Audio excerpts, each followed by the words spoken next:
ଥରେ ଲୁହା ଆଉ ସୁନା ଦି ଜଣ ବସି କଥା ହେଉଥାନ୍ତି। ସୁନା କହିଲା ଲୁହାକୁ, ତୁ ଲୁହା ମୁଁ ସୁନା, ତତେ ବି ଗଢ଼ିବା ଆଗରୁ ନିଆଁରେ ପକାଯାଏ, ତତାଯାଏ, ତାପରେ ପିଟାଯାଏ। ମୋତେ ବି ଗଢ଼ିବା ଆଗରୁ ନିଆଁରେ ପକାଯାଏ, ତତାଯାଏ, ଖୁବ୍ ଜୋରରେ ପିଟାଯାଏ। ହେଲେ ତତେ ପିଟିଲା ବେଳେ ତୁ କ'ଣ ପାଇଁ ସେ ଚିତ୍କାର କରୁ? କାହିଁ ମୁଁ ତ ଚିତ୍କାର କରେନି। ତୁ କ'ଣ କଷ୍ଟ ସେଇ ଶିଖିନୁ?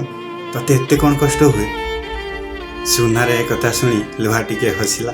ତାପରେ ତା କହିଲା ତୁ ଠିକ୍ କହିଛୁ ସୁନା, ତତେ ବି ଗଢ଼ିବା ଆଗରୁ ନିଆଁରେ ପକାଯାଏ, ତତାଯାଏ, ପିଟାଯାଏ। ମୋତେ ବି ଗଢ଼ିବା ଆଗରୁ ନିଆଁରେ ପକାଯାଏ, ତତାଯାଏ, ପିଟାଯାଏ। ତତେ ଯେତେବେଳେ କାରିଗର ପିଟେ ନା, ଲୁହା ହାତୁଡ଼ିରେ ପିଟେ, ସେଇ ଲୁହା ତୋର କିଛି ବି ହେଇନଥାଏ, ତୋର କୌଣସି ସମ୍ପର୍କ ତା ସହିତ ନଥାଏ, ସେ ତ ତୋର କିଛି ବି ସମ୍ପର୍କୀୟ ହୋଇନଥାଏ। ତେଣୁ ତତେ କିଛି କଷ୍ଟ ହୁଏ ନା। ମୁଁ ଲୁହା, ଆଉ ମୋତେ ଯେଉଁ ହାତୁଡ଼ିରେ ପିଟାଯାଏ ନା, ସେଟା ବି ଲୁହା। ଯେତେବେଳେ ନିଜ ଲୋକ ନିଜକୁ ପିଟେ ନା, ସେତେବେଳେ ତ ଚିତ୍କାର ବାହାରିବ ନା।